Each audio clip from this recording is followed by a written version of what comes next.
오늘은 나의 믿음이란 제목으로 여러분과 은혜를 나누고자 합니다. 나의 믿음.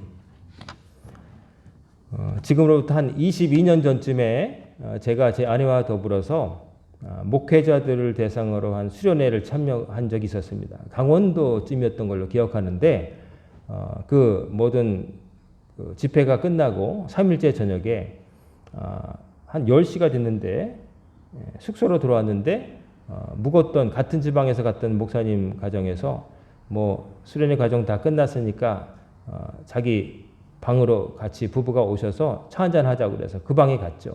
그 방에 가서 이런저런 얘기를 하는데 문이 열려 있으니까 또 다른 어떤 더 나이가 지긋한 노 목회자 부분들이 오셔가지고 뭐 재밌는 거 있어 하면서 들어오셔서 이제 세 가정이 함께 앉아서 그 호텔 방에서 얘기를 하게 되었어요. 그래서 과일도 갖고 오시고 음료수도 먹고 그러는데 이런 얘기가 나왔습니다. 가장 나이 많은 그 목사님 사모님이 그러는 거예요. 내가 어쩌다가 우리 남편을 만나서 이렇게까지 살게 되었는지 피 한 방울 섞이지 않은 이 사람과 더불어서 평생을 같이 하고 이제는 부모보다 더 사랑하는 사람이 되어서 자식 낳고 이렇게 살았는지 알다가도 모르겠다. 결혼 전에 이 사람 알지도 못했는데 살아온 환경도 다르고 피 한 방울 안 섞였는데 지금은 누구보다도 가까운 사람이 되어서 살고 있으니 참 희한하다. 이런 말씀을 하시는 거였어요. 그거 보면서 이분들은 부부 생활을 참 잘하셨구나. 사실 모든 부부가 다 그런 건 아니잖아요.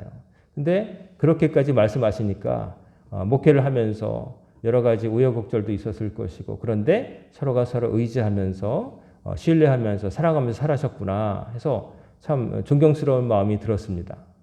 근데 이제 그런 말씀 속에 이 부부가 정말 제일 가깝잖아요.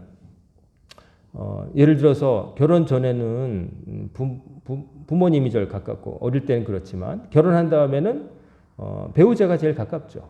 예를 들어서 뭐 속옷을 갈아입는다 할지라도 나이가 들어서 부모님 앞에서 막 옷을 벗을 수는 없잖아요. 그 자식들 앞에서 그러는 건 더 안 되고. 근데 배우자 앞에서는 사실은 뭐 알몸이 되어도 사실은 별로 안 창피하죠. 이 세상에 제일 그 가릴 것이 없는 사이가 어떻게 보면 부부 사이죠. 식어지면 남이 될 수도 있지만 그러나 어떤 누구 앞에서도 하지 못할 일을 할 수 있는 게 또 부부 사이인 거예요. 그렇지 않습니까?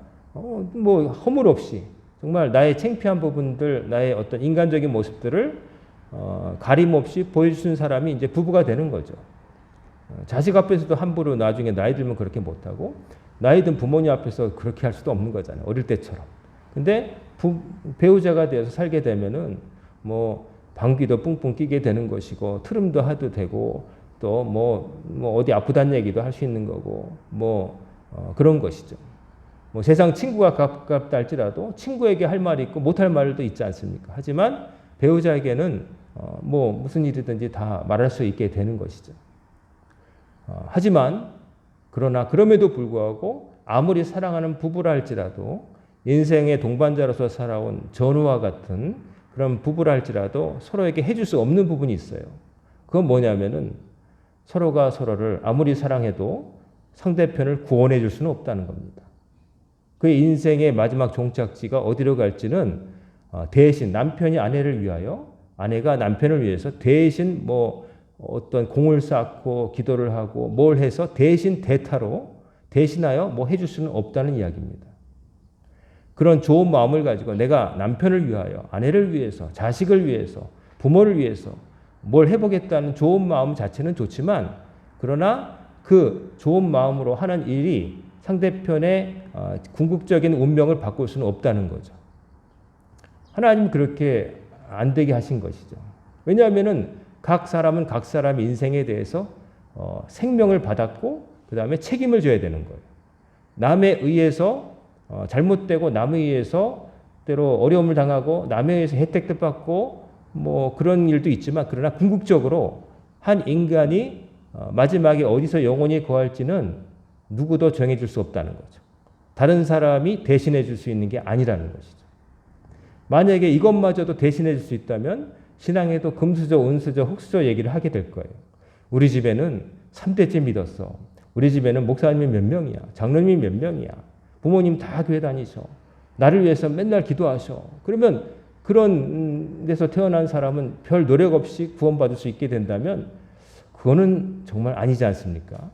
세상의 어떤 직업 선택이라든지 뭐 기타 이런 것들은 약간의 기울어진 운동장이어서 이게 참 답답하고 불평등하고 이게 인류가 여럿이 모여서 한 이래로 변함없는 거지만 똑같이 태어나질 않으니까 능력이 다르니까 환경이 다르니까 그렇지만 마지막에 그 영혼이 하나님께 가서 심판받고 어디서 영혼이 살지는 그런 걸로 기울어진 운동장으로 하나님이 만들지 않으신다는 거예요. 그렇게 하신다면 그건 진짜 잘못된 거죠. 하나님이 그러실 리가 없는 거죠. 공평하신 공의 하나님께서 그렇게 하실 리가 없는 거죠. 오늘 에스겔 선지자의 말씀인데 에스겔 선지자는 예레미야와 더불어서 활약했던 선지자인데 유다의 마지막 왕과 더불어서 나라가 망할 때에 바빌론의 포로로 끌려간 사람입니다. 끌려가 가지고 결혼을 하며 사는데 결혼 생활이 몇 년 만에 끝나버려요. 아내의 죽음으로.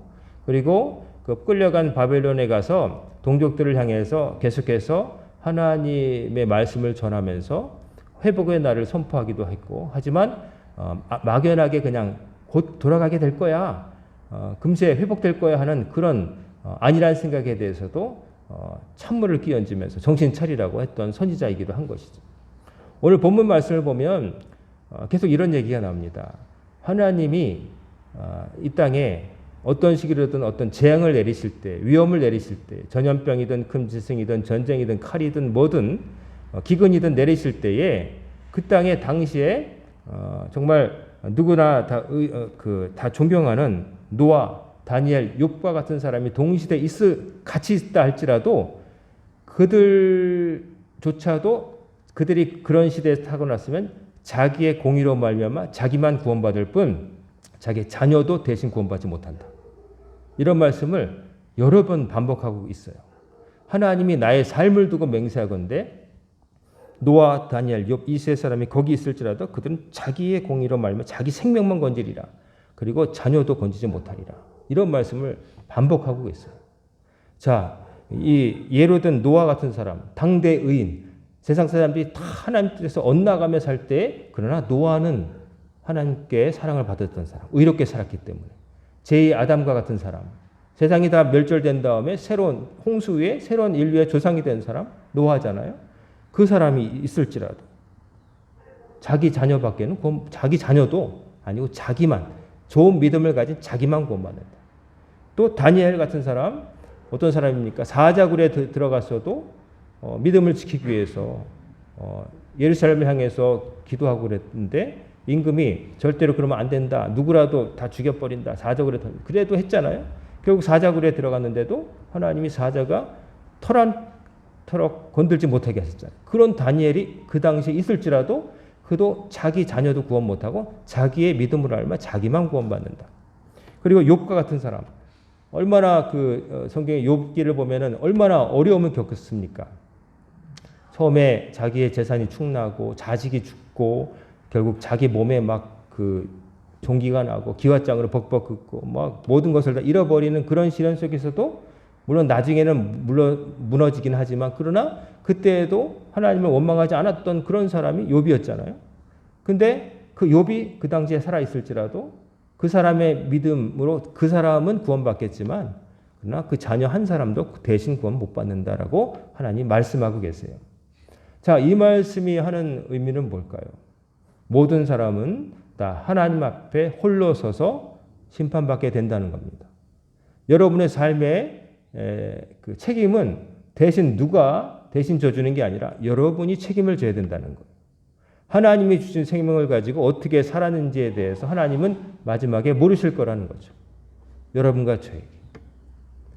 우리가 보통 남을 위해서 기도도 하고 뭐 그랬잖아요. 중보 기도도 하고 남을 위해서 기도하는 거 어떻게 보면 남을 위해서 기도하는 게 아니라 사실은 그게 자기에게 복이 되는 거예요. 남이 잘 되기를 바라는 마음으로 기도하는 사람의 마음은 참 선한 거 아니겠어요? 나를 위해서는 보통 많이 기도하지만 남도 잘 되기를 바라는 선한 마음으로 기도하는 사람은 하나님 그 사람이 복을 주실 거예요. 그러니까 1차적으로 남을 위한 것이라고 생각하지만 결국에는 자기가 하나님 앞에 하나님 원하시는 모습으로 남도 위하는 사람으로 살아가는 거예요. 그러니까 그 사람이 복을 받는 거예요. 그리고 그런 사람들이 늘어날 때 세상이 좀 변하겠죠. 그런 사람이 소수가 되면은 별 영향력이 없겠지만 그런 마음을 가지고 사는 사람이 다수가 되고 그렇게 되면은 세상이 흘러가는 방식이 좀 달라지겠죠. 하지만 그런 사람이 언제나 적었기 때문에, 많지 않았기 때문에 세상은 이기적이고 자기만 위하고 남 잘되기를 배아파하고 남의 잘되는 길을 막는 사람들이 더 많은 것이죠.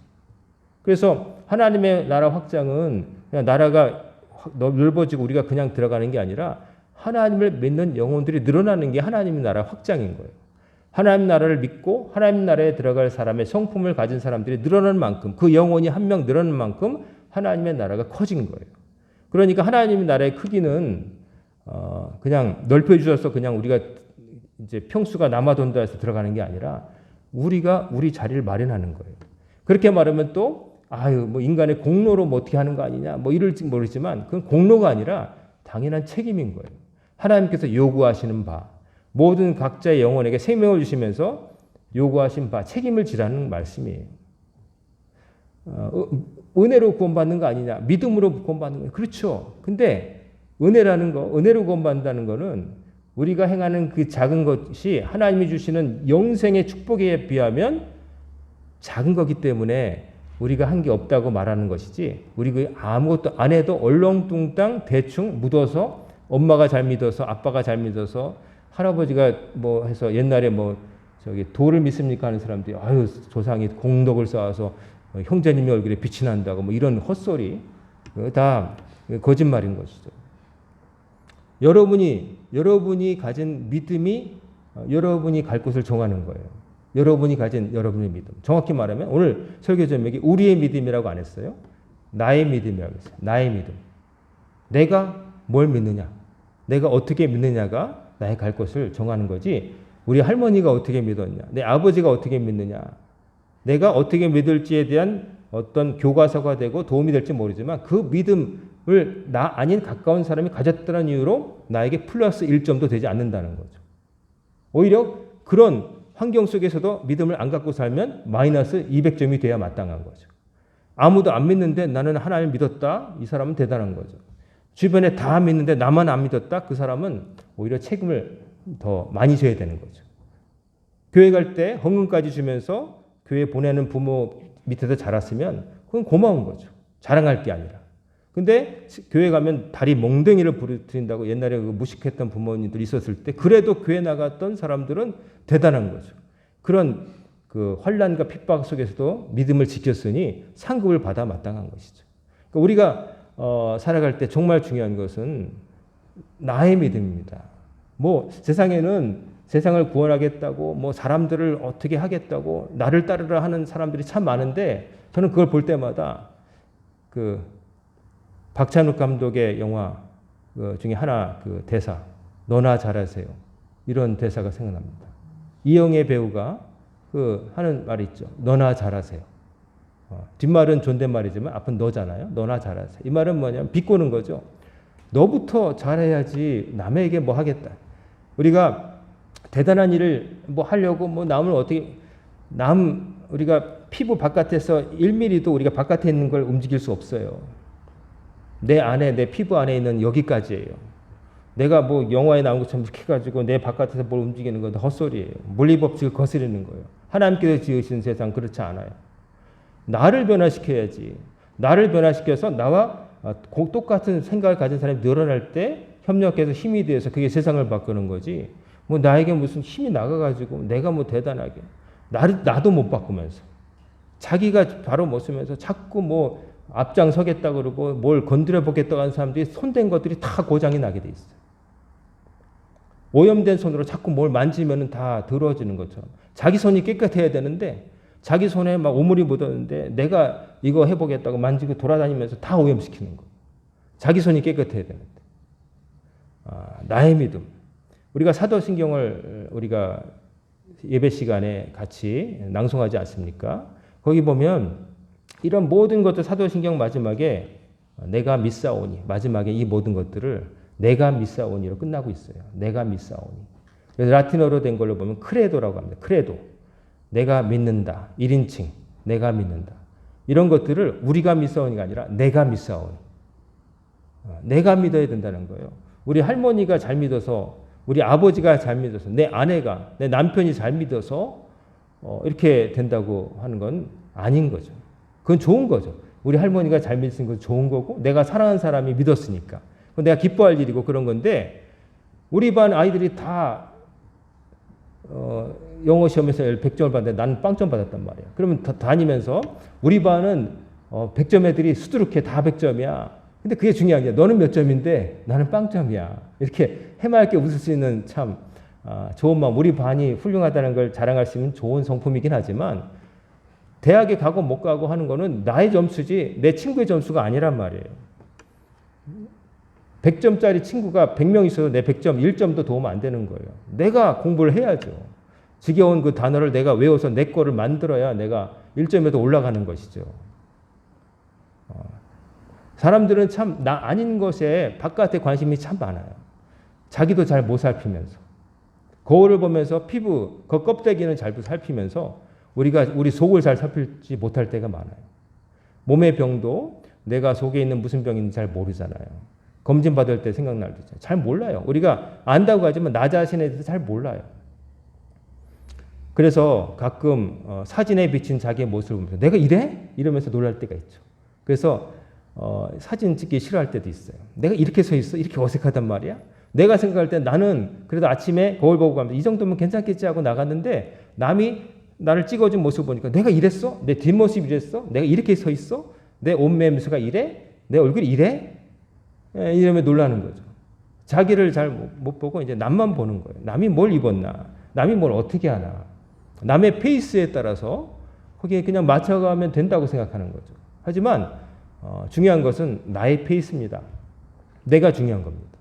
내가 하나님 앞에서 어떤 믿음으로 살고 있는가. 그게 제일 중요해요. 그게 제일 관건이 되는 건데 자꾸 우리는 눈 바깥에 있는 거, 눈이 밖으로 나 있기 때문에 그래서 그런지 모르지만 남을 자꾸 봐요. 나를 보지 않고. 근데 여러분 정말 중요한 것은 납니다. 누가 나를 대신해 줄 수 있다는 생각하면 안 됩니다. 절대로 대신해서 가끔 이런 말도 하죠. 교회에 다녔다가 교회 안 다니게 된 이유에 대해서 내가 교회를 다녔으면 소시적에 다녔는데 그 집사님 한 분을 믿고 막 같이 있었는데 그분에게 실망해서 또 누가 교회 다닌 사람과 거래했는데 그 사람이 사기를 쳐서 또 목사님을 믿고 따랐는데 그 목사님에게서 어떤 실수를 봐서 실망했다. 거룩한 분인 줄 알았는데 이러면서 자기가 신앙생활 안 하는 이유를 다른 사람의 오류에서 찾으려고 그래요. 교회에서 하나님 말씀 속에 하나님을 믿으라고 했지 예수님을 믿으라고 했지 결코 어떤 다른 그 밖에 다른 것을 믿고 따르라고 한 적이 1도 없습니다. 사도 바울도 나를 본받으라 할 때도 정확히 말하면 나가 아니라 하나님을 믿는 나의 믿음처럼 당신도 믿으세요라고 한 것이지 나 바울 자신을 믿으라고 한 게 아니었어요. 바울이 고린도 교회를 떠난 다음에 고린도 교회에 문제가 생겨서 고린도 교회에 보낸 편지가 고린도 전후서라고 말씀드렸죠. 그 고린도 교회의 어떤 문제 중에 하나가 뭐냐면은 바울이 떠난 다음에 네 파로 나뉘었다는 거죠. 네 파가 나눠서 교회 안에서 다투었다는 거예요. 바울 선생님이 최고다. 아니다. 바울은 예수님의 12제자가 속하지 못하고 예수님과 같이 동거동락하는 사람이 아니야. 근데 지가 어디서 봤다 그러고 막 이래. 그러니까 우리는 예수파다. 그러다 또 아니야. 수제자 게바 베드로 선생님이 아무래도 예수님의 그 직계제자 아니야. 베드로. 그러다 또 아니야. 요즘 목회하시는 젊은 아볼로 목사님 설교가 다 귀에 쏙쏙 들어와. 아주 좋아. 네 파가 난 싸웠다는 거죠. 그때 바울이 너무 답답해서 편지를 썼는데 당신들에게 믿음을 전했는데 내가 당신들에게 전했어. 아니면 게바가 전했어. 아볼로가 전했어. 예수 그리스도의 십자가만을 전했는데 왜 그 하나님이 들어쓰신 도구인 사람에게 매달려가지고 네 파로 나눠서 물고 뜯고 싸우냐. 이런 말을 한 적이 있죠. 우리가 그 하나님과의 관계 속에서 나를 봐야지 자꾸 중간에다가 어떤 사람을 개입시켜요. 누구를 믿었는데 누구를 바라봤는데 자꾸 목표를 어떤 사람과 연관시킬 때가 많아요. 그게 왜냐하면 눈에 보이고 가시적이고 와닿으니까. 근데 그걸 원칙으로 삼으면 안 돼요. 왜냐하면은 하나님의 말씀과 하나님 외에 다른 것들은 다 언제든 흔들리고 무너질 수 있는 가능성이 있기 때문에 그런 거예요. 그 시점에서는 완벽해 보일지라도 언젠가는 그 다음에 흔들려서 실망할 수가 있는 거죠. 노아 같은 사람도 의로운 사람이지만 어땠어요? 나중에 포도주 먹고 벌거벗고 자다가 아들 셋이 들어와서 하는 태도를 보고 뒤로 돌아와서 이게 이제 감춰준 사람들은 축복하고 아버지가 빨개 벗었대요라고 자랑하고 다니는 그 철없는 아들은 저주를 하죠. 그것도 참 아버지로서 뭐 그렇게까지 할 건가 여러 생각이 드는데 어쨌든 노아도 그 당대 의인인 사람도 술 먹고 벌거벗고 자는 잘못할 수 있단 말이에요. 성경에 있는 사람들이 다윗 같은 사람도 그 하나님 마음에 합한 자고 언제 어디서든 하나님을 기대했던 사람이지만 인생의 어느 순간인가 정욕에 눈이 뒤집혀서 충직한 부하 우리아의 아내 바세바를 아주 저열한 수단을 써서 빼앗잖아요.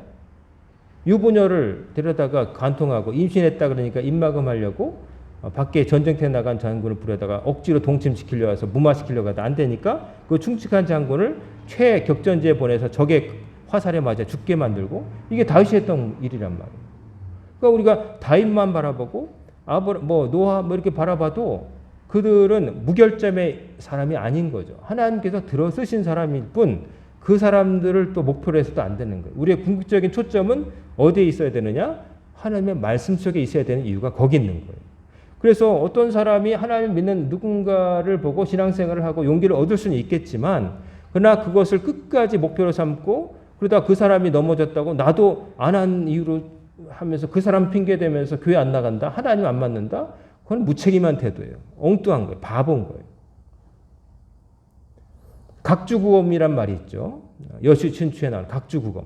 뜻이 뭐예요? 그 배에다가 이렇게 조각 이렇게 표시를 해서 칼이 떨어진 자리를 찾는다. 이런 뜻인데 뭐 그런 얘기죠. 초나라 어떤 사람이 배를 타고 가다가 칼을 떨어뜨렸다는 거죠. 강물에다. 떨어뜨리니까 갑자기 칼을 꺼내가지고 그 배 위에다가 이렇게 엑스파를 해놓은 다음에 하고 여기 배를 칼을 떨어뜨렸으니까 여기로 찾으러 오면 돼. 하고서 근데 배는 움직여서 갔다가 왔는데 다시 물에 들어가면 말이 안 되잖아요. 배는 움직이고 표시를 하려면 움직이지 않는 다른 곳에다 표시를 했어야지. 움직이는 배에다가 X표 해놓고 여기서 떨었으니까 요 밑에 있을 거라고 생각하는 바보잖아요. 융통성 없는 사람에 대한 우화인데 이게 뭐냐면 이 사람이 어리석은 뭐예요? 배에 표시하는 게 문제가 아니라 칼을 찾겠다고 하는 마음이 문제가 아니라 표시하지 않아야 될 때 움직이는 것에다가 표시를 했다는 거예요. 움직이지 않는 곳에 예를 들어서 강의 그 지점에 보였던 소나무와 뭐 일치하는 가상의 선을 긋고 그저 그렇게 보이는 곳 밑이다 이런 게 아니라 같이 움직이는 자기 몸과 함께 물에 따라서 움직이는 어디든 갈 수 있는 배에다가 엑스표 해놓고 여기 밑에만 들어가면 그 칼을 찰 수 있다. 이게 엉뚱한 거예요. 하나님 아닌 다른 것에 자기 믿음의 근거를 두고 사는 사람들이 이와 똑같다고 저는 봅니다. 자꾸 자기 믿음 생활의 책임을 다른 사람에게 돌려요. 누구 때문에? 누구 때문에 그럼 죽을 겁니까? 누구 때문에가 아니라 내가 하나님과의 관계 속에서 하나님 말씀대로 살고 하나님께서 지키라 하신 명령대로 사는 거죠. 내가 믿는 바대로 내 그 믿음에 따라서 내가 구원받는 거니까. 그래서 그렇게 살아야 되는데 많은 사람들은 다른 얘기를 해요. 자꾸 뭐에 실망해서 왜 남의 얘기를 해요? 남은 그 실패했으면 난 그러지 말아야겠다 생각하면 되는 거죠. 자꾸 다른 것을 우상시해요. 아무리 훌륭해 보여도 그 사람은 하나님께서 들으신 도구일 뿐이지 완벽한 존재는 아니라는 거예요. 가끔 하나님께서 들으신 어떤 인물에 대해서 너무 희망을 걸고 그 사람에게 모든 걸 걸고 하는 사람이 있어요. 그거는 그 사람이 잘 될 때는 문제가 없어요. 근데 그 사람이 행여나 잘못을 하면은 어떻게 되느냐? 그 사람을 비난하고 왜 완벽하지 못하느냐? 당신에게 속았다. 나도 안 믿겠다. 이거는 잘못된 거예요. 그 사람을 보고 믿는 게 아니라 그 사람을 봄으로써 믿음을 시작했는지 모르지만 거기서 멈추면 안 되고 그 사람이 말한 그 하나님은 어떤 분일까 하고 내가 내 하나님을 모셔야 되고 하나님을 내가 믿어야 되는 거예요. 그리고 믿는 바대로 살아야 되는 거예요. 믿는다고 말만 하지 말고. 얼마 전에 올림픽에 나갔던 그 사격 선수가 아주 그 자세가 아주 멋있고 발언하는 게 좀 특이해서 인기 있어서 뭐 영화까지 데뷔했다고 그러잖아요. 그 사람이 한 말이 그 엉뚱한데 잘못 쏴가지고 메달을 못 땄을 때 자기가 이제 세상이 무너지는 것도 아니고 이런 걸로 내가 개의치 않다 그랬더니 사람들이 악플을 달면서 올림픽이 장난이냐 거기 나가고 싶어서 뭐 4년을 고생한 사람들 그게 대수냐 그랬더니 이제 해명을 하면서 방송에 나와서 하는 말을 들었어요. 내가 올림픽을 과소평가해서가 아니라 나는 말의 힘을 믿는다. 나는 내가 스스로 나에게 하는 말도 부정적으로 얘기 안 하려고 그런다. 내가 올림픽 그게 중요하지 않아서가 아니라 올림픽이 정말 중요하지만 그렇다고 그걸 잘못했다고 해서 내 인생 나머지가 다 날아가는 거 아니기 때문에 나는 굴하지 않고 계속 하겠다는 의미를 한 거다라고 말을 해서 사람들이 오히려 이제 부정적인 여론이 돌아선 적이 있는 것 같아요. 근데 저는 그 사람의 말 속에 말에 힘이 있다는 걸 믿는다라는 말 속에 여러분 이걸 조심해서 들어야 돼요. 말에 힘이 있다고 그래서 어떤 말을 할 때 그게 마법의 주문처럼 뭐 이렇게 말하면 그 말대로 된다는 게 아니라 말의 영향을 믿는 사람은 어떤 삶을 사냐면 자기 말을 지키는 사람이 그런 말을 하는 거예요. 내가 한 약속을 지키는 사람, 말을 하면 그렇게 하는 삶이 동반된 사람이 하는 말은 힘이 있는 거예요. 근데 그렇게 안 살면서 말만 하는 사람의 말은 아무런 효력도 없는 거예요. 말에 힘이 있다고 말할 수 있으려면 그 사람은 적어도 자기 한 말에 대해서 책임을 져려고 하는 사람이기 때문에 그 말이 공수표가 없기 때문에 그런 말을 할 수 있는 거예요. 착각하면 안 돼요. 어떤 말 자체에 힘이 있어서 예를 들어 불교의 어떤 종파처럼 나무아미타불만 하면은 모든 죄가 사라진다. 뭐 오음이라고 외치면 평화가 온다. 그런 마법의 주문이 아니라 중언부언하는 게 아니라 말은 하나님의 말씀이 힘이 있다는 것은 뭐냐면은 하나님 말씀을 지키는 분이기 때문에 하나님 말씀에 권능이 있는 거예요. 지키기 때문에. 지키시는 의지와 능력이 있으시기 때문에 하나님 말씀은 능력이 있는 거예요. 근데 인간의 말은 말만으로 끝날 수가 있어요. 거짓말을 할 수 있다는 거죠. 하나님은 그런 분이 아니니까. 그러니까 오히려 인간의 말을 뭐 이렇게 대단하게 막 한 게 말로는 별 얘기를 다 할 수 있죠. 근데 말에 힘이 있으려면 말을 지키는 나의 삶이 필요한 거예요. 믿음도 그런 거예요. 믿음이 있다고 말만 할 게 아니라 믿음대로 내가 믿는 바대로 내 삶을 바꾸고 교정하고 그렇게 할 때 그 믿음이 진짜 믿음이고 그 믿음이 나를 살리는 믿음이 된다는 거예요. 그리고 그것이 뭐 아까처럼 내 믿음 가지고 우리 가족이 다 혜택을 입어서 뭐 국가 유공자가 되면은 뭐 자녀들이 어디 갈 때 뭐 좀 그런 게 아니에요. 여러분 한 사람 한 사람이 예수를 잘 믿어야 돼요. 그렇기 때문에 여러분의 자녀들을 위해서 우리가 해줄 수 있는 것, 타인을 위해서 해줄 수 있는 것은 예수 앞에 나오도록 기회를 자꾸 주는 거죠. 기회를 더 나올 수 있도록. 나와서 그 다음에 할 것은 그 사람의 책임인 거예요. 그 사람을 주님께로 나올 수 있도록 시작할 수 있도록 해주는 것까지 그리고 그 사람이 잘 되기를 계속 바라면서 응원해 주는 것 그리고 그러나 응원만 받고 남이 해주는 걸로 끝나면 안 되는 거예요. 내가 잘 믿어야 되는 거예요.